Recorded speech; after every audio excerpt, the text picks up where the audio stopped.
It was 4 years ago in the month of August when Indian government carved out Ladakh from the Indian administered Kashmir.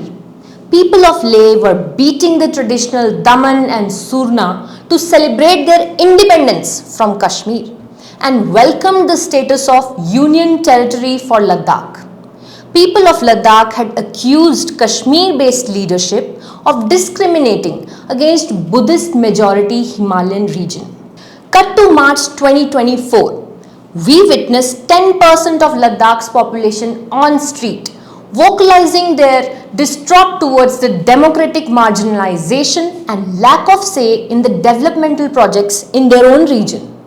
Multiple rounds of talks with the ministry are futile, and many prominent local personalities of the likes of Mr. Sonam Wangchuk launched a 21-day fast unto death to demand the devolution of power and constitutional protection to fight against what he said is an onslaught of outside influence that threatens the loss of their tribal identity.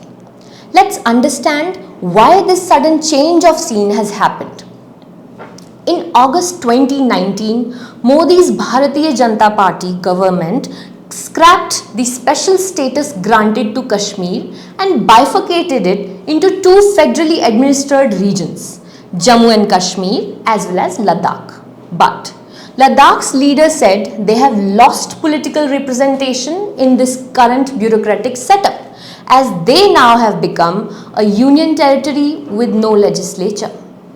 New laws passed by the federal administration allows outsiders to settle and start businesses in the region. This worries people of Ladakh even more.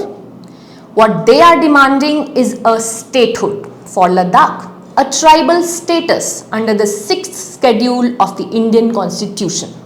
Let's delve into all the demands in detail. 6th schedule, which is a part of our constitution that protects tribal population of our country. It is also responsible to promote democracy in the tribal areas by allowing them to form autonomous regional councils or autonomous district councils, which are democratically elected bodies meant to administer tribal regions and decide on their own local laws for their land, social norms, culture, forests and minerals. Today, this 6th schedule is applicable in the tribal regions of Assam, Meghalaya, Tripura and Mizoram. But why does Ladakh need the inclusion in the 6th schedule? Activists have always highlighted the need to preserve this unique ecosystem of the cold desert. It is also the catchment area of the river Indus and its tributaries, which is lifeline for about 200 million people already.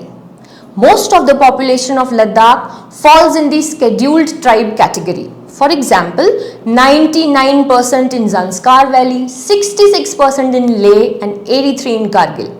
When Ladakh was part of J&K state, it had 4 MLAs representing it, and now it has come down to 0.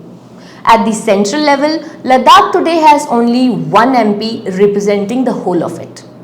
It was in September 2019 when NCST wrote to the Union Ministry advocating the inclusion of Ladakh in 6th schedule, but no actions were taken then.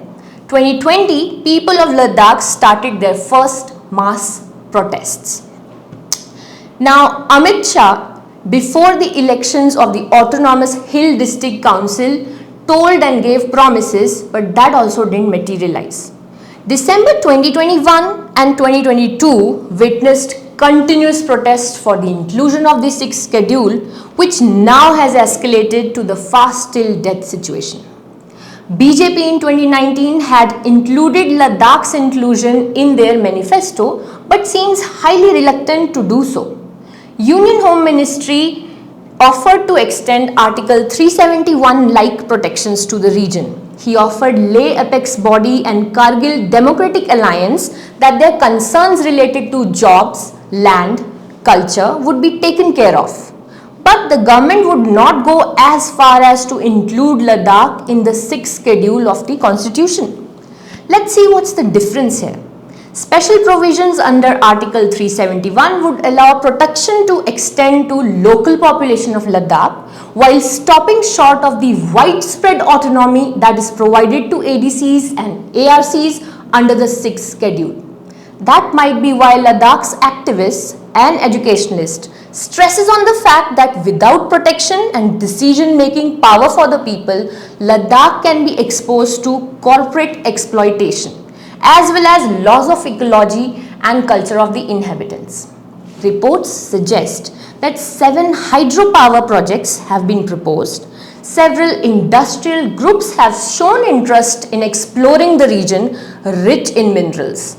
Some of the minerals that you may find there are borax, gold, granite, limestone, marble, you name it. Water scarcity, sewage disposal and garbage disposal are problems that will increase in folds with the volume of tourism that is expected in that region. According to the government, asymmetrical federation is a characteristic of our government. Like we have in states like Maharashtra, Gujarat with special provisions, Delhi a union territory with legislature, so Ladakh without a legislature does not seem odd to them, especially when they're offering elaborate plans for development of the region while giving 80% reservation to the inhabitants. But we also know that we change our governance models according to the needs and wants of the territory. So with the completion of 19 days of fasting by the leaders of Ladakh, we all are looking forward for some solutions for this union territory. If not 6th schedule, we may look for creative solutions like making green sectors, welcoming sustainable corporates and industries which strictly adhere to it, a thrust on solar and thermal power plants in the union territory to keep its ecology intact, natural disasters at bay. What remains to see is will Ladakh be able to get development with democracy intact?